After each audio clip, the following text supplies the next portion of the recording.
Hola jóvenes, ¿qué tal? Sean todos bienvenidos nuevamente a su clase de su materia que es delitos en particular. Sean todos bienvenidos, vamos a iniciar con la clase en un tema que yo considero de manera particular, de manera importante, en la cual, si ustedes han observado en todas estas clases que hemos estado trabajando, compartiendo información, cómo los servidores públicos no dejan de formar un papel importante en conductas muchas veces que están fuera de la ley, como lo es la corrupción. Por lo tanto, el tema que vamos a abordar el día de hoy, pues es de suma importancia, porque de cierta manera los servidores públicos, nuevamente en su carácter, en su posición, que sirvan al Estado, pues los lleva a cometer estas conductas que están fuera de la legalidad. El tema que vamos a abordar el día de hoy se llama delitos contra la fe pública. Bueno, antes de iniciar este tema, sería importante recalcar qué es la fe pública. Hablar de la fe pública se asocia con la autenticidad, la veracidad de un contenido y con la seguridad jurídica. ¿Qué tan importante es en todo lo que hagamos en materia de servidores públicos, en cualquier ámbito, ya sea procuración de justicia, ya sea seguridad pública, ya sea centros penitenciarios? Siempre el bien jurídico tutelado va a ser sobre encima de todo. El hablar de la fe pública es delegar la potestad en servidores públicos que tendrán la obligación de proteger y velar el bien común de todos los ciudadanos. Hablamos de ciudadanos, tanto los que viven aquí, los que vienen de otro municipio o estado a trabajar a la zona metropolitana. Toda persona que viva en el territorio mexicano es considerado como un ciudadano. Por lo tanto, a través de las instituciones gubernamentales, los servidores públicos son los que vamos a prestar ese servicio. Hablar de la fe pública es la confianza que cualquier miembro de un grupo social tiene en lo que se entrega por la certeza de parte del Estado. Fíjense, muchachos, cómo esta parte es tan importante, como a través del Estado y las instituciones gubernamentales, los servidores públicos nos depositan la confianza de administrar, de supervisar, de proteger, de publicitar todos esos derechos que tenemos como ciudadanos, tanto en la seguridad pública como en rubros de la salud pública, la educación, la administración de justicia. Todos somos servidores públicos. Por lo tanto, la fe y la confianza es depositada en nosotros. Hablar de la fe pública es la que va a garantizar el recto ejercicio de los derechos personales, como lo son los derechos civiles. Si recuerdan, hablar de derechos civiles son todos los que proporciona el Estado a través de ¿qué? Por ejemplo, todos los ciudadanos tenemos derecho a un nombre, sí, tenemos derecho a adquirir propiedades, tenemos derecho al divorcio, tenemos derecho a todo lo que se relacione con expedición de actas, todo lo que de cierta manera tiene que ver proporcionado desde una licencia de conducir, desde una licencia para construir, el derecho a la educación. Todo lo que de cierta manera el Estado lo proporcione es considerado como un derecho civil. Por lo tanto, es puesta la fe pública ante nosotros, ante las instituciones gubernamentales. Por lo tanto, permítame decirles que la fe pública tiene un objetivo en específico. Hablar del objetivo de la fe pública será entonces proteger los signos aptos para darle la autenticidad a la prueba y que no haya duda, como lo son sellos, marcas y cuños, ¿sí? Que eso es lo que lo asemejamos como una hoja membretada de alguna institución de gobierno que va a garantizar que eso es relativamente confiable. Eso es la fe pública en materia prima expuesta ante la sociedad. Ahorita más adelantito vamos a ver esos tres términos que son muy importantes dentro de la fe pública. Por lo tanto, el objetivo de la fe pública será el uso y aplicación, la cual será una función reservada propiamente para los servidores públicos. Fíjense, muchachos, cómo este tipo de actividades solo puede caer en manos de servidores públicos. ¿Por qué? Porque recuerden que a través del voto, ustedes depositan como ciudadanos la confianza en un presidente municipal, en un gobernador, en un presidente de la república, y él a través de ellos delegará las funciones, como lo es a nivel federal, el secretario de Educación, el secretario de Agricultura, el secretario de Salud, el secretario de Seguridad Pública, ¿sí? Etcétera, etcétera. Bueno, una vez que entendemos qué es el significado de la fe pública, pues vamos a ver algunos delitos en particular en relación a este. Y el primer tema que vamos a abordar es la falsificación de documentos. Uno más en delitos en particular. Bueno, tenemos que entender qué es como tal la falsificación de documentos. Vamos analizándolo primeramente desde el punto de vista conceptual para poder después entender de qué nos puede hablar el Código Penal Federal y el Código Penal del Estado de Jalisco. Si lo analizamos desde el punto de vista conceptual, habla que la falsificación de documentos es el proceso a través del cual una o varias personas alteran o transforman la información original que es poseída en un documento de cualquier índole. Me refiero a documentos expedidos por lo que viene siendo un Estado a través de sus organizaciones. La falsificación de documentos también es clasificada de una manera ideológica. Ideológica se refiere donde se encuentran documentos cuyo soporte corresponde a una fórmula virgen y por ende es auténtica. Mas, sin embargo, la información es falsa. Como de repente se me viene a la mente en las ciencias auxiliares de la criminología, como es la documentoscopía, analizar documentos que verdaderamente tengan la validez oficial y antigua para que sea un documento fidedigno.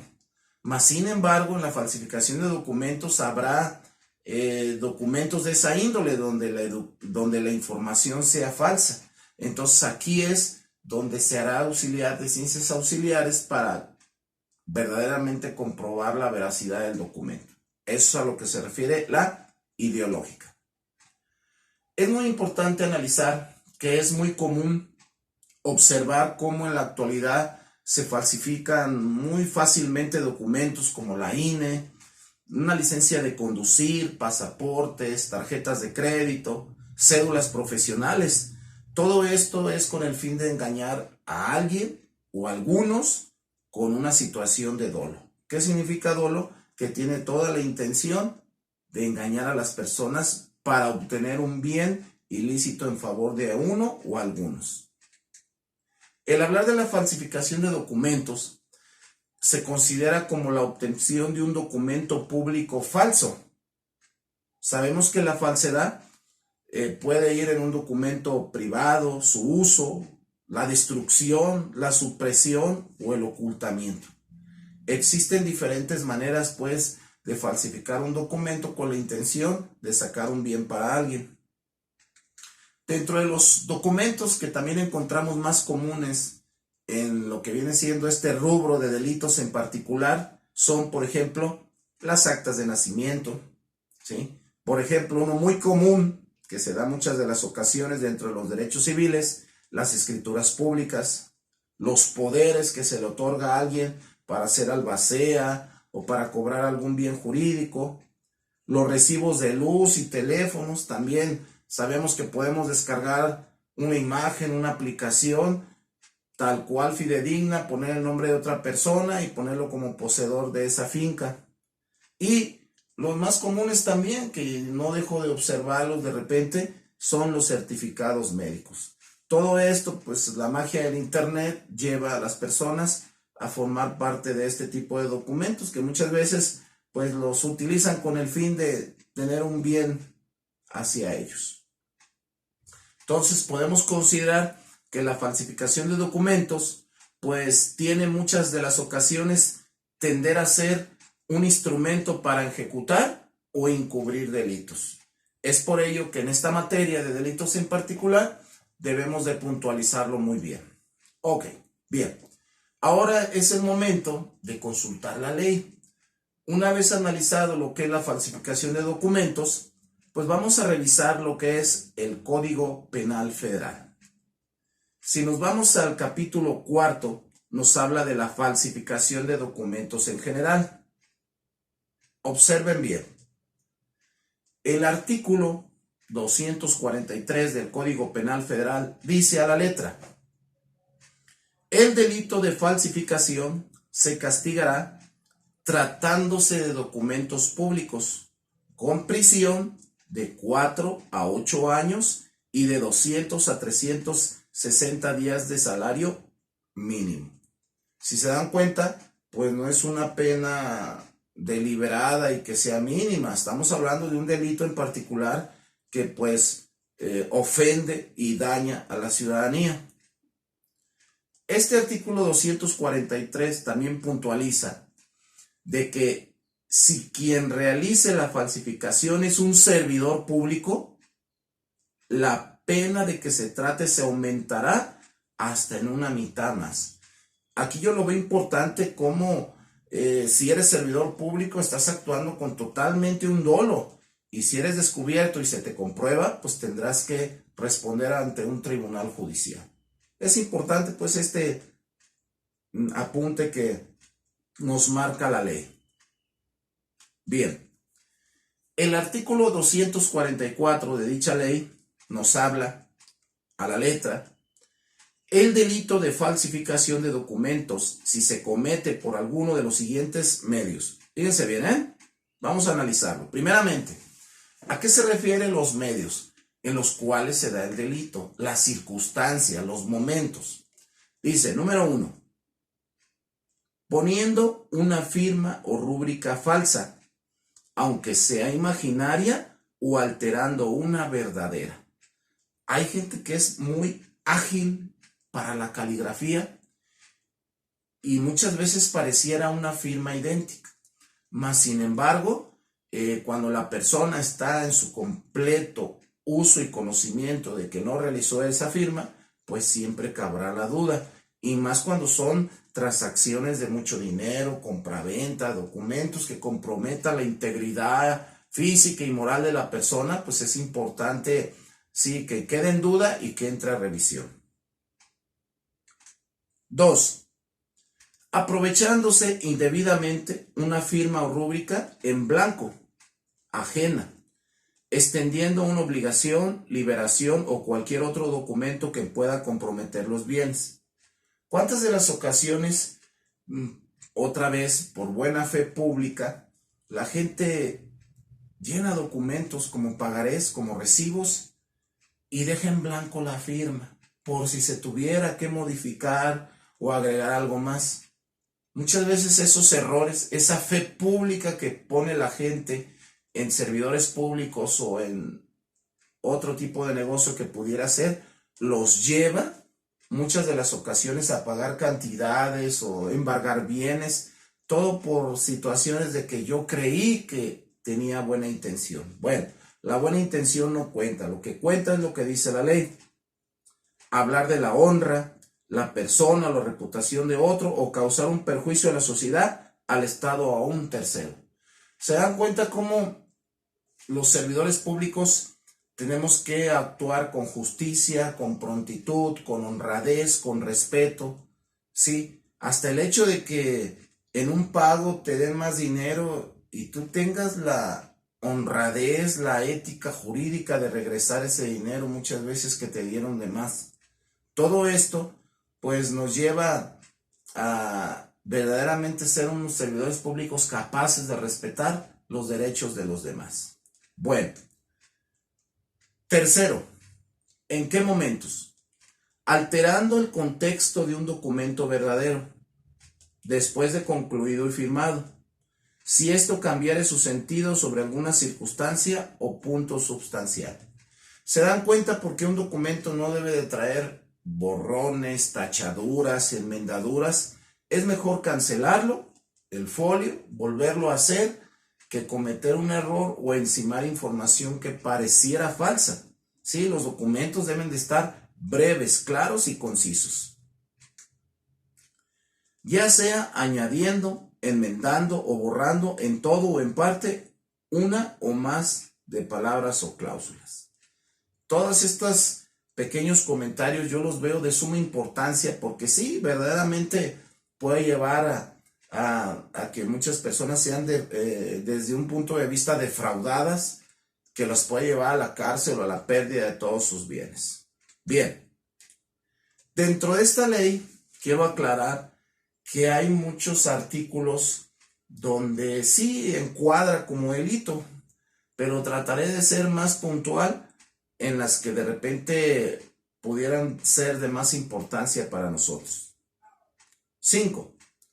Atribuyéndose el que se extiende el documento o atribuyendo a la persona en cuyo nombre lo hace un nombre o una investidura, calidad, circunstancia que no tenga y que sea necesaria para la validez del acto. ¿Cómo de repente va a haber servidores públicos que se ostentan como directores, como encargados de ciertas áreas y lo utilicen falsamente para expedir un documento?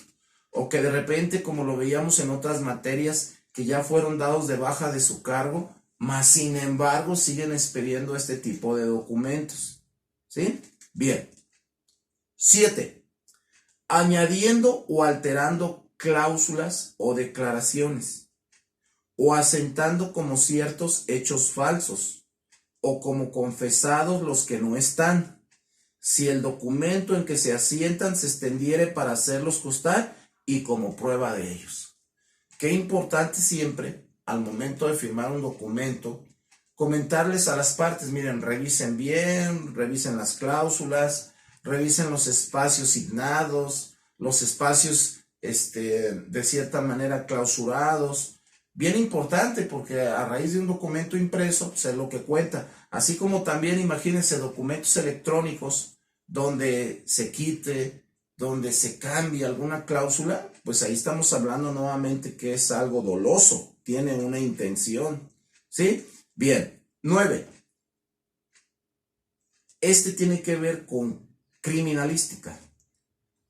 Alterando un perito traductor o paleógrafo el contenido de un documento al traducirlo o descifrarlo. Miren, jóvenes criminólogos, como peritos en criminalística, como peritos en ciencias forenses, en intervención en crisis, tenemos aún mayor responsabilidad acerca de este sentido. No debemos de prestarnos a alterar documentos o simplemente hacer declaraciones falsas o, en el caso del informe policial homologado, modificar una cadena de custodia o, en su caso, meter un arma que no es la que verdaderamente es la que participó en un delito, borrar series de las armas. Todo eso es muy importante. En este tema es importante, primeramente, hablar qué es el paleógrafo. Fíjense bien, hablar del paleógrafo a mí me llama mucho la atención en relación a este tema de falsificación de documentos. El paleógrafo se dedica al estudio de la escritura en cada una de las etapas de cambio o transformación que ésta ha tenido a través de los siglos, analizando todos los aspectos y características de los documentos. Fíjense cómo hay peritos en esta área. Paleografía, paleógrafo. Esa persona que sí, estoy de acuerdo, tiene calidad de perito porque analiza documentos y tiene el estudio, la capacidad que la historia, la ciencia, el método le ha ayudado para poder observar si un documento es apócrifo o un documento es lícito. Por lo tanto, continuamos. Fracción décima. Falsedad de documentos. Elaborando placas, gafetes, distintivos, documentos o cualquier otra identificación oficial sin contar con la autorización de la autoridad correspondiente. Lo que comentaba anteriormente, Habrá servidores públicos que se ostentarán como tales, ¿sí? Ahí tenemos el ejemplo de las visas norteamericanas, ahí por la colonia Lafayette, la americana. Cómo sigue habiendo estafadores donde las personas creen en la buena fe pública y son defraudados. Bien lo dice el consulado, ellos no hacen ningún trámite que sea fuera de la oficina. Mas, sin embargo, parecieran documentos reales, fidedignos, pero pues el desconocimiento, la ignorancia de mucha gente, el tratar de agilizar su trámite o evitar largas filas, es donde caen en este engaño fatal. Bien, continuamos. Falsedad de documentos. Artículo 245. Para que el delito de falsificación de documentos sea sancionable como tal, se necesitan que concurran los siguientes requisitos. Fíjense bien, muchachos, estamos hablando de modo y tiempo y lugar. Dice, número 1, que el falsario se proponga sacar algún provecho para sí o para otro, o causar perjuicio a la sociedad, al Estado o a un tercero. Estos momentos y tiempos tienen que figurar para que el delito sea tipificado como tal, así es como lo refiere dicho artículo. Número 2. Que resulte o pueda resultar perjuicio a la sociedad, al Estado o a un particular, ya sea de los bienes de éste o ya sea en su persona, en su honra o reputación. Fíjense cómo va a haber documentos que pueden dañar la intimidad de la persona.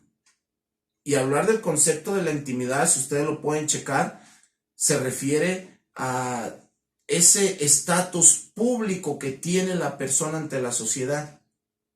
Los únicos que no tenemos derecho a la intimidad somos como tal los servidores públicos. Pero una persona civil, una persona que tiene esa característica de ciudadano común, él sí tiene derecho a la intimidad. ¿Sí? Bien importante recalcarlo. Bueno, en el artículo 246 dice, también incurrirá en el delito en mención 1. El funcionario o empleado que por engaño o sorpresa hiciere que alguien firme un documento público que no habría firmado sabiendo su contenido. Fíjense cómo va a haber situaciones donde aquí se me viene a la mente personas de la tercera edad que son engañados para firmar un testamento o debido a su enfermedad o a su, no sé, avanzada edad, desconocimiento de la ley, muchas veces firman un documento a sabiendas que ese servidor público está actuando con cierto dolo. Entonces, ¿qué tan importante también aquí que el Código Penal Federal señale esos aspectos si un servidor público es descubierto en una situación como esta? Número 2.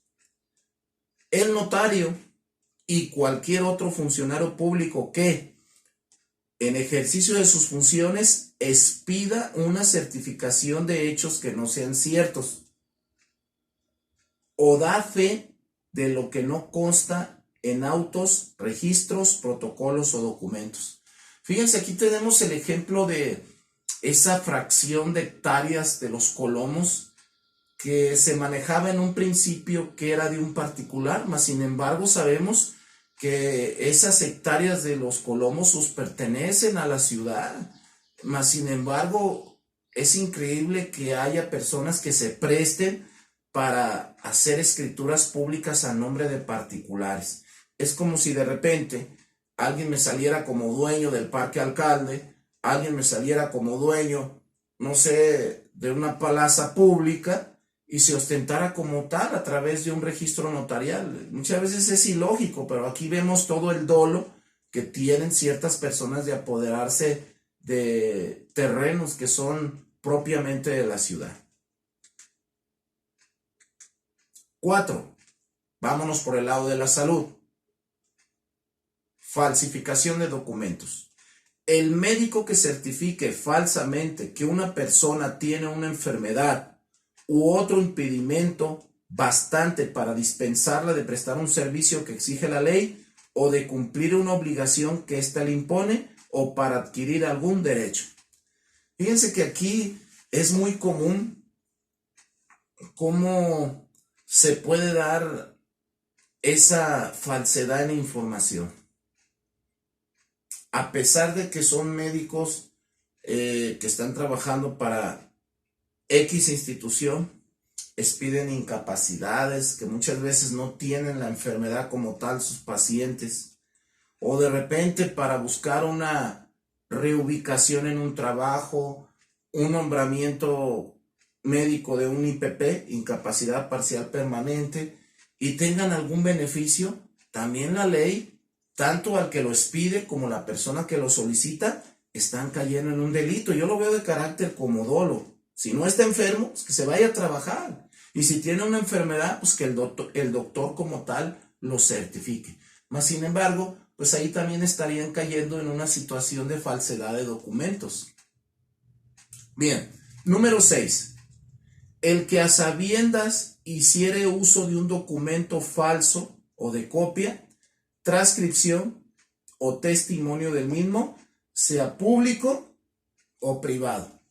¿Cuántas personas, a sabiendas de que es un documento apócrifo, lo llevan en espera que a lo mejor el servidor público no lo detecte, no lo observe y sin embargo lo meta como un trámite?